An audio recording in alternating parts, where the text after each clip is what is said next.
Welcome to Inside the House podcast, episode number 10. Today here with Tim Wood, editor of the BMN magazine. Tim, welcome. Thank you very much. Thank you for having me. That's all right, no worries. So could you just introduce yourself? Yeah, Tim Wood, Builders Merchants News editor for 4 months now.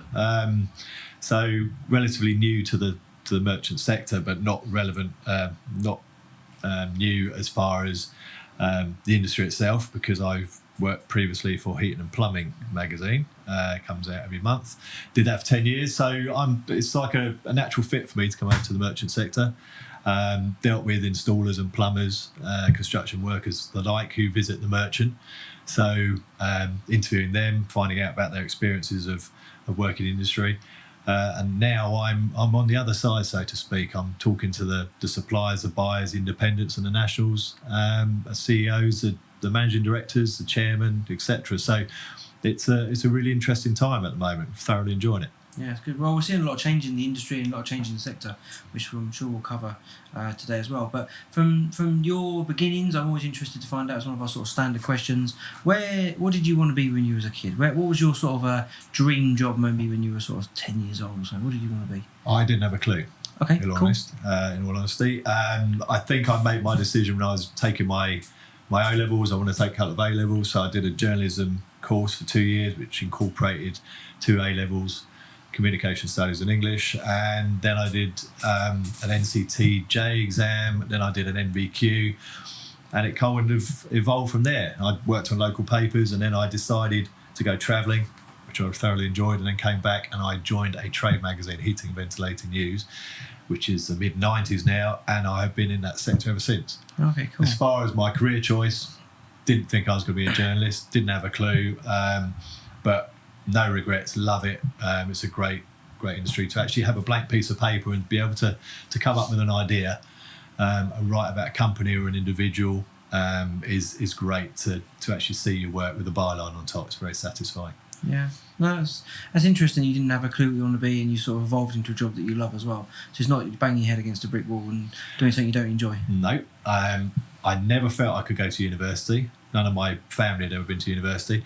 But one of the things that we talk about regularly on Heating and Plumbing Monthly when I was working on that, but also on Builders Merchants News, is the balance between an apprentice and a university student.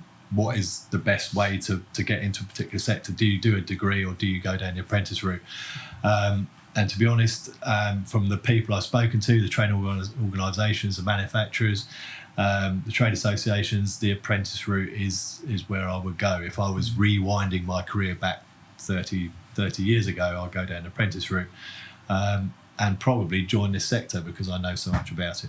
Yeah, I think it's very relevant. I mean, I didn't really have too many ideas younger what I wanted to be, but then I suddenly decided I want to be a theatre lighting technician.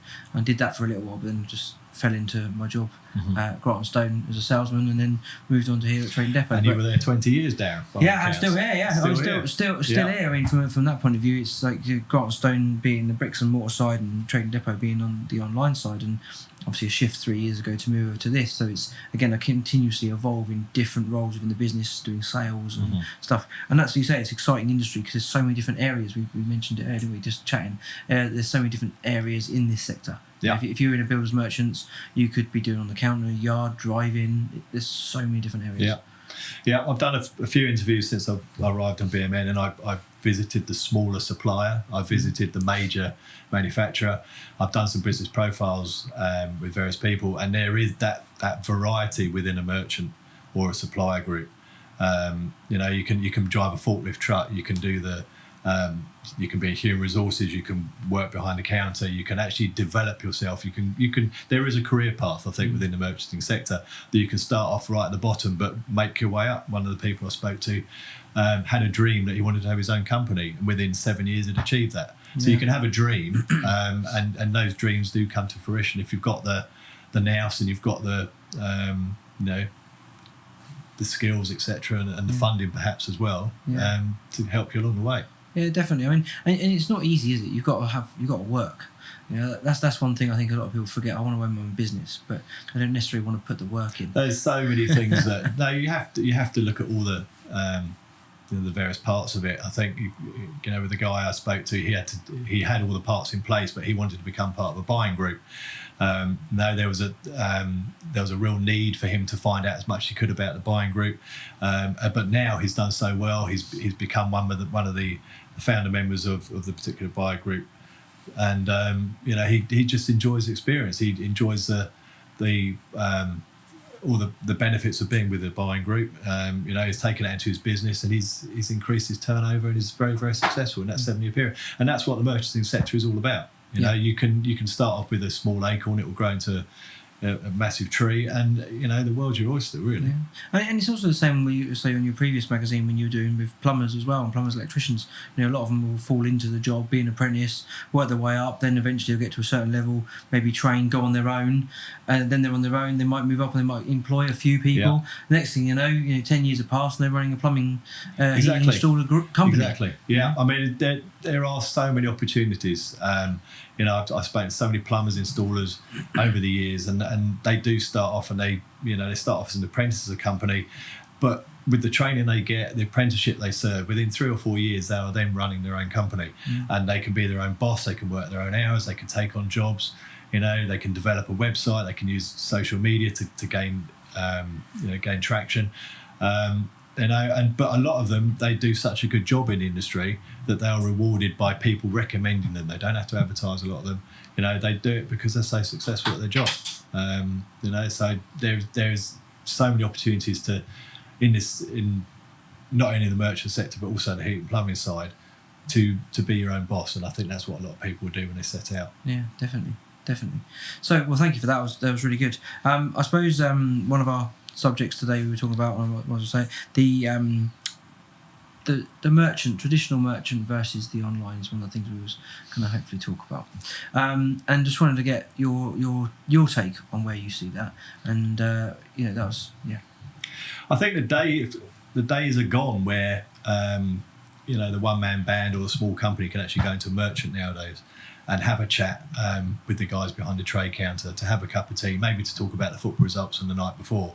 Nowadays, the tradesman is going into a merchant. He wants to get the piece of kit he requires, and he wants to get on with the job. Online, it's very, very, well, it's not very, very easy, much easier, I think, to go on there, call up the website, click on the button, get your order. There's next day delivery now. For bigger, bulkier stuff, you can get stuff delivered to your site for 3 days, within 3 days, whereas previously it took up to a week.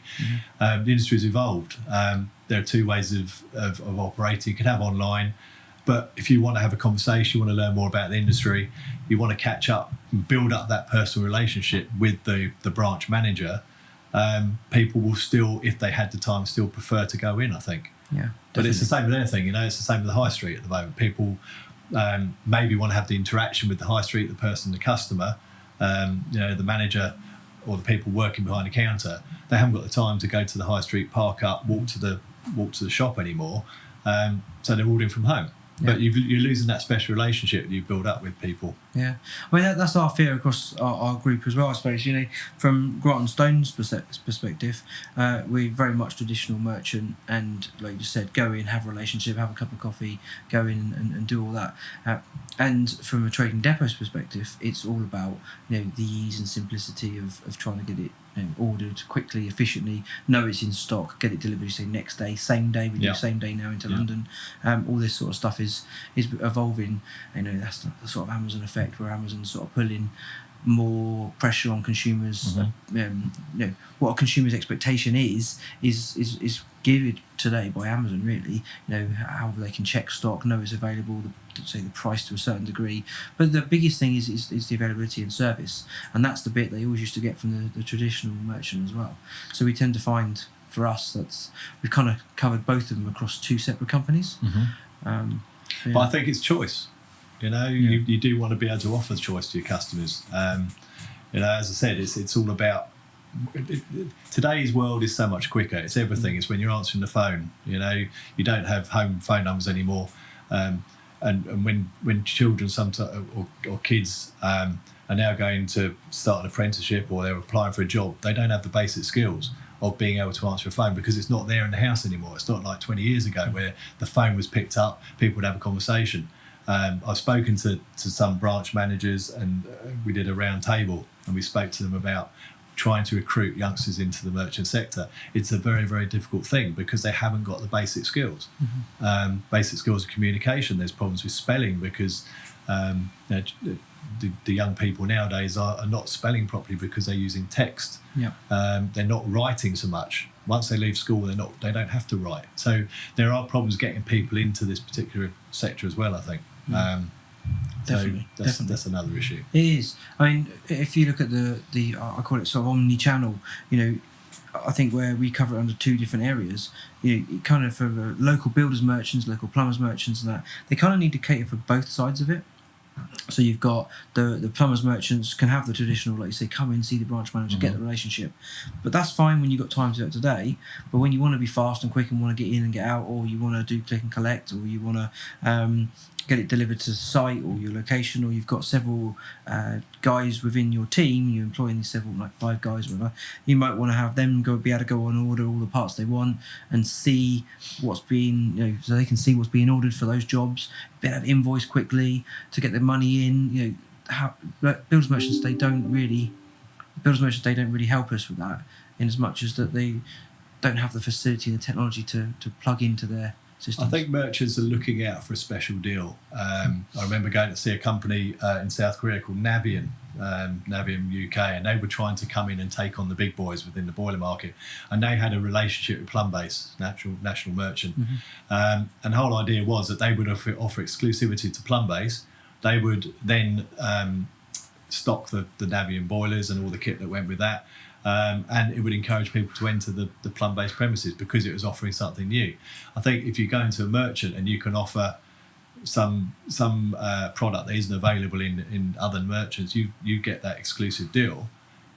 You will encourage people into your merchant, you know. And I think it's getting something in that's a little bit different. Doing demo days, product demonstrations with a supplier or a manufacturer, getting them in to do, say it's paint or a floor compound. If you're getting someone to actually do a demonstration of how it works, the thickness of the stuff that's the liquid that's got to go on, or whatever it might be, I just think that if you offer something a little bit different, you will encourage new customers as well as the repeat customers who come to you because they've built up that relationship over a number of years. Definitely. That's a good point, and they're all parts of like the interaction and having the experience, and that's where the high street today as well is kind of suffering, is it's not given the consumer the experience. So you've got to give the customer, as you say, the experience of something to go there for, a reason to want to go down to that merchant. And the demo days are great examples of that. Again, we do several of those as well, and the knowledge behind the counter is a key. That is sometimes a resource. A plumber may be coming in and see all that and say, I need some advice. How do I do this? And believe it or not, the guy behind the counter, although he's not a plumber, would have training from the manufacturer. So you can do this and this, and just. Well, that's one of the beauties of actually going into the branch, because you're actually speaking to someone who's trained, who's over a number of years. You get guys in there who've been behind that counter for 10 years. They've accrued all that knowledge and they're passing it on. You don't get that online. No, that is the difference. It's all about speed online. It's not about the service. It's not about the interaction. And I just think that if you go into the branch, you do get that service. You get that experience of the person working behind the counter. They might offer you an alternative to the product that you want. They might say, you can get this. You might have to spend a little bit more money, but you're going to get extra value through this. Whenever you're buying a product, you get what you pay for. As far as the money is concerned, you don't pay as much. You don't get such a quality product. So that's where you need the expertise of a branch manager or the rest of the team. Yeah, definitely. For me, the omni-channel experience I mentioned a minute ago, to me, for the builders merchants moving forward, if they want to continue to be at the forefront of merchanting, with the younger generations coming through, the iPad generation, the kids, the younger lads who are going to be their own bosses soon, in 3 years' time, where that Gen Z have moved up and they're now running their own companies, they've done their apprenticeship, they're moving off into the real world as their own business. Yeah. They're not going to be potentially in the same way of coming in and having that relationship and talking day to day. So the merchant, for me, has got to evolve into a way that it can have not only the day-to-day conversation, but can have a seamless integration with online, seamless integration with click and collect. Even things like ordering, get it invoiced. You can then maybe plug that invoice straight into their own accounting software, so that the invoices come straight in like an EDI system, like all the merchants use today. So that it gets done. He can then approve it, and it can go straight to payment. And that way, because these young lads, they're not accountants, they're going to use software to do it. They're not. The thing is with anybody who goes into a merchant, whoever the tradesman is, they don't like paperwork. They don't like having to do the accounting. They don't like having to sort the bills out. And there are nowadays so many experts in the merchant sector who can help them. They can do all the paperwork for them, which leaves the guys who are the experts in doing what they're doing. They're fitting the product.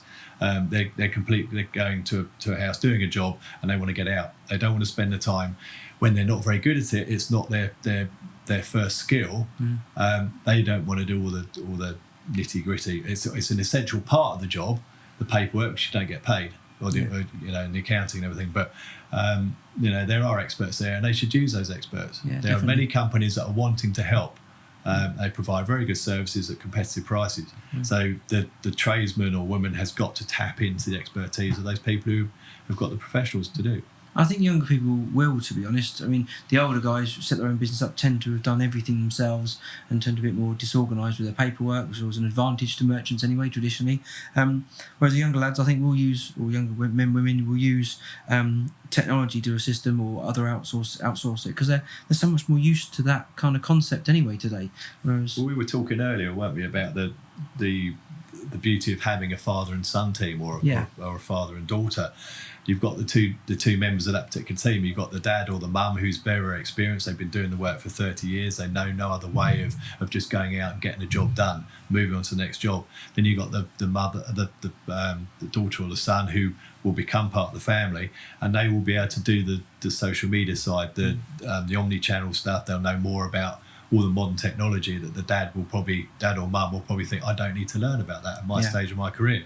I've been doing this for 30 years. I'm going to carry on doing it. I might be retiring in 5-10 years time. But you've got the beauty of the younger person coming through and helping. And when you put those two dynamics together, it's a perfect match, because you've got the young person who knows all about the electronic side, the digital side, and you've got the dad who's got the experience. That is perfect. But you're not lucky enough to have maybe a son or a daughter who'd want to follow you into your particular career, because there's so much available. But a career in merchanting just offers so much. You can work behind a trade counter, you can do forklift truck driving, you can work in a warehouse, you can work in human resources, health and safety, and you can start at the bottom and work your way up. And I've seen plenty of examples in this sector where you've just got people who can become their own business. They can own their own business within 10 years of starting out. So world's your oyster. I know I didn't know what I wanted to do when I left school. Didn't have a career path or anything, but had I known then what I know now, I would certainly have looked at a career in this particular sector, because it's a very, very exciting and fulfilling career.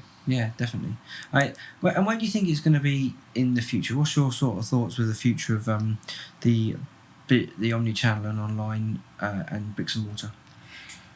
You're still getting the traditional bricks and mortar. I think people will want to go down a traditional route because it's worked so well over a number of years.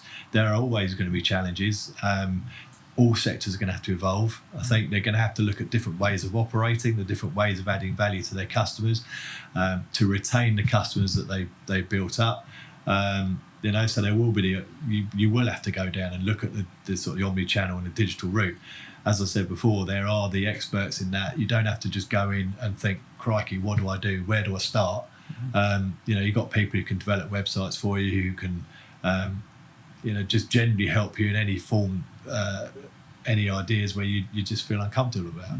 I mean, for me, one of the big things I've I kind of noticed shifting is the fact that the guys need to start to get to the stage of servicing their local builder, because they service the local builder now. And I think traditionally they've always thought, online means I've got to be able to drop a bag of cement in Scotland from London because someone's going to find my website. And actually it's not that simple. It isn't that simple, because you've got local merchants or independent merchants.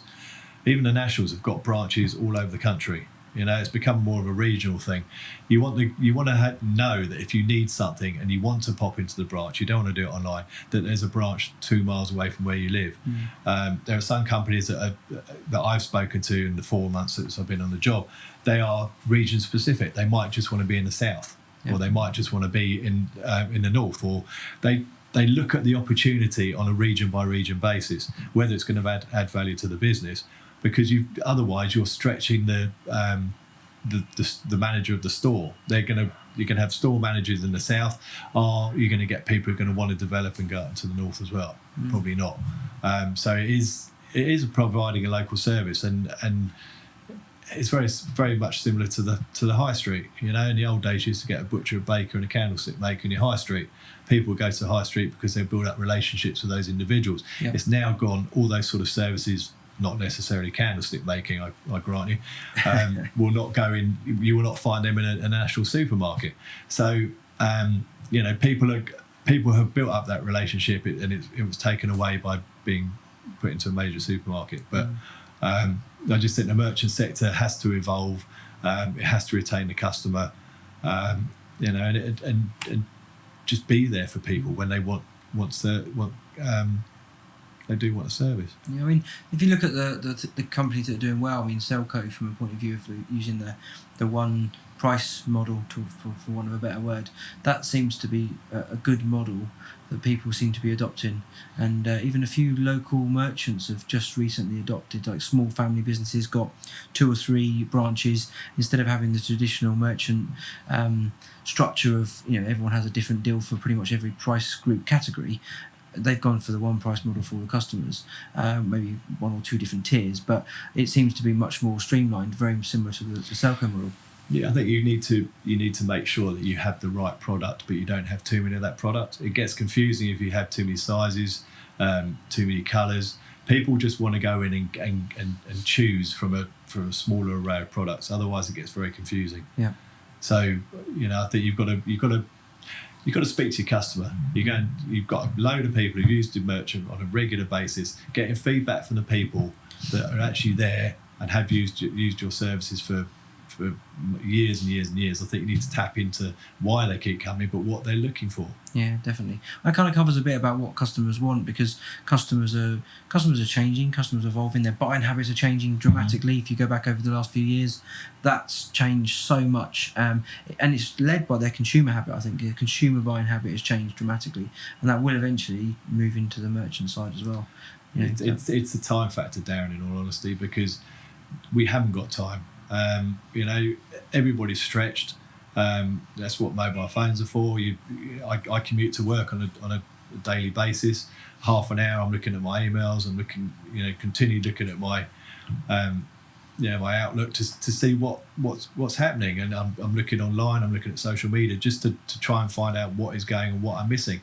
And I go away on a trip for 4 days. I come back and my emails are full. I try and do some work while I'm away, but it's the immediacy of today. It's not like 20 or 30 years where if you weren't there to pick up a phone call, you were missed. Nowadays they can get in touch with you via email, via social media, via the phone calls. So it's fast paced, and I think the merchant sector and everything that's within it has to keep evolving and trying to keep up with that pace of life. Yeah, well, no, you're very right. I think it is fast paced, and it hasn't kept up until now. But I think people are starting to, in the last year, and there's a few builders merchants and plumbers merchants who've started to evolve and really started to try and get up to speed with social. But you mentioned before that you did a survey to find out about who wanted to read magazines. We did. It was back in when I was working on Heating and Plumbing Monthly, but we did a survey to find out how many of our readers would prefer to get the copy online and how many would prefer it digitally. It's an older dynamic, very similar to I think the merchant sector, where there are a lot of older people over in their 40s and over, and the question was which would you prefer, and the answer was 80% of people actually wanted to get the copy posted through their letterbox, which I thought was interesting. But then I'm looking at the age group, and people is the older age group who are still looking at magazines, still buying newspapers and magazines in a print format, and it's the younger generation that may be looking at it on their phone or their laptop. But I just think it's going to evolve. More and more people, as the age dynamic grows, people retire. You are going to get more people who are going to actually want to go down the digital route. Yeah. But then the quality of being able to look at a phone, for example, if you want to look at step by step or a training article, BMN is done over 2 pages. It's a lot easier to read that on a bigger piece of paper than it is looking at a tiny screen. Yeah, on your phone. Yeah. We have a website which we're looking at now. We're looking to upgrade that, but it doesn't fit on some types of phone. So we're looking into that. We want every reader of BMN to have access to it in whatever format they want. Yeah, I mean, it's a bit like Trading Depot. We're just in the throes of designing and launching a new site, which will probably come towards the end of the year. And some people think that what our site is good. Some people think it's excellent. Some people think it's okay. We know there's weaknesses in the site from a point of view of what it delivers to the consumer's expectation and what we can, the experience. We want to give a different experience to, say, a plumber and a builder and an electrician than we do to a consumer, because we have both on the site. And we have a high proportion of trades. So for us, we want to give them guys a little bit of a different experience. And then we also realise, the same as you just mentioned, that the experience on a desktop is very much different to a mobile. Yeah. And with mobile being such a huge amount of the traffic nowadays, in fact it's more than the desktop, only just over, we're finding that the experience on mobile isn't great. So actually you need a better experience on mobile to make it more interactive, to help with the conversion and the actual sale is the ultimate goal. And as the younger generation are so savvy with speed, and they want everything within seconds, they want it now. So if your website takes 7 seconds to load, that's too slow, and they'll be gone. There'll be someone who has got a site that loads in 2 seconds. So we're finding that we need to keep up with that as well, and even that we feel we're at the forefront, we're still behind. So, well, we are one of the leaders, I like to think, on BMN as far as social media is concerned. We have a Twitter feed, we have Instagram, we have Facebook, we have LinkedIn. I'm not sure that our rival publications actually have that, but we've noticed that there is a market, there is a need for the young person to interact. We're constantly tweeting out every time we go to an event, every time there's a major happening within the industry. We like to think we're across that. We've now got Twitter. We've got the social media side, which is obviously as soon as something breaks, we have our daily website, which is upgraded.